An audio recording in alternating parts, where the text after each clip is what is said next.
Chapter 5 की exercise 5.1 का question number 13 पढ़ाऊंगी। क्वेश्चन नंबर 13 है, is the function defined by f(x) is equal to x plus 5 if x is less than equal to 1 and x minus 5 if x is greater than 1 a continuous function. हमें इस function को prove करना है कि ये function एक continuous function है। ठीक है, मतलब बताना है कि ये फंक्शन कंटिन्यूअस है कि नहीं, प्रूव नहीं करना है। ठीक है, तो हम लोग इसको कैसे दिखाएंगे कि ये कंटिन्यूअस फंक्शन है कि नहीं, जैसा कि अभी तक हम लोग कर रहे थे, केस बना के। ठीक है, केस बना के, क्योंकि इसमें कोई पॉइंट तो दिया नहीं हुआ है तो इसमें केस लेकर चलेंगे।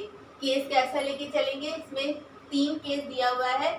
एक तो देखो x इक्वल टू 1, ठीक है, फिर x ग्रेटर देन 1 और x लेस देन 1। ठीक है, 3 केस लेकर चलेंगे। तो x इज इक्वल टू 1 पे हमारा फंक्शन क्या है, x इज इक्वल टू 1 पे हमारा फंक्शन क्या है, x plus 5। x less than 1 पे हमारा फंक्शन क्या है, x लेस देन 1 पे हमारा फंक्शन क्या है, x प्लस 5। और x ग्रेटर देन 1 पे हमारा फंक्शन क्या है, x माइनस 5। ठीक है, तो ये 3 केस हम लेके चलेंगे। ठीक है, तो तीनों केस हम लेके चलते हैं। पहले फर्स्ट केस लेके चलते हैं, solution case first. If x is less then 1 तो हमारा फंक्शन क्या हो जाएगा, जब x लेस देन 1 है तो फंक्शन हमारा क्या है, x प्लस 5। तो देखो ये x प्लस 5 एक कैसा फंक्शन है, एक पॉलिनोमियल फंक्शन है ना। तो हम जानते हैं कि सभी पॉलिनोमियल फंक्शन कैसे फंक्शन होते हैं, कंटिन्यूअस फंक्शन होते हैं। कंटिन्यूअस फंक्शन होते हैं तो हम लोग इसको क्या लिख सकते हैं, this function is continuous for every x is less then 1। ठीक है, ये लिख लेंगे आप लोग। ठीक है, अब इसके बाद हम लोग केस सेकंड लेके चलते हैं। केस सेकंड क्या होगा,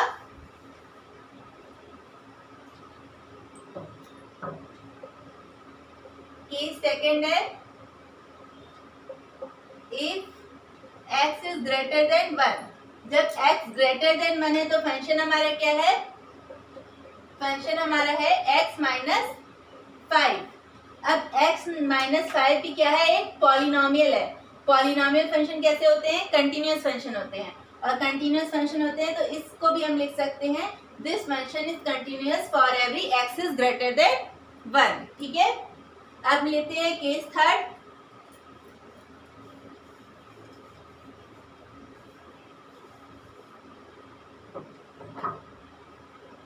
केस थर्ड क्या है, if x is equal to 1।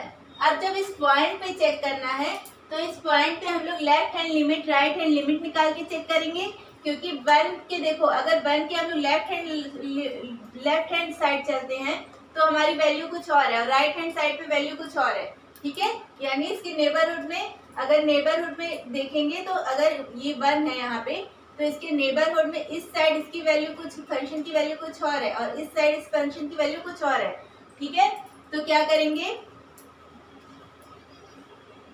पहले हम लोग लेफ्ट हैंड लिमिट निकालते हैं। तो लेफ्ट हैंड लिमिट कैसे निकालेंगे, limit x tends to 1 dash. जब x की वैल्यू 1 से थोड़ी छोटी है तो हमारा फंक्शन क्या है, x प्लस 5। x प्लस 5, तो यहाँ पे 1 रखेंगे तो 1 प्लस 5 क्या आ जाएगा, 6। यानी लेफ्ट हैंड लिमिट हमारी क्या आ गई, 6। ठीक है,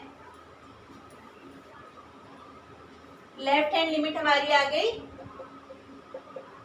6। अब राइट हैंड लिमिट निकालो, limit x tends to 1 plus, अब 1 से थोड़ी बड़ी है, जब हमारा x 1 से थोड़ा सा बड़ा है तो हमारा फंक्शन क्या है, x माइनस 5। अब x की जगह 1 रखेंगे तो 1 माइनस 5 क्या आएगा, -4। तो देखो लेफ्ट हैंड लिमिट और राइट हैंड लिमिट दोनों इक्वल नहीं है। लेफ्ट हैंड लिमिट हमारी क्या है, 6 और राइट हैंड लिमिट क्या है, -4, यानी दोनों इक्वल नहीं है। तो हम ये कह सकते हैं, अगर आप लोग फंक्शन की इस पॉइंट पे वैल्यू निकालना चाहो तो निकाल सकते हो, लेकिन जब लेफ्ट हैंड लिमिट और राइट हैंड लिमिट दोनों इक्वल नहीं है तो हम लोग बोल सकते हैं कि this function is not continuous. तो हम लोग लिख देंगे, since left hand limit is not equal to right hand limit, hence this function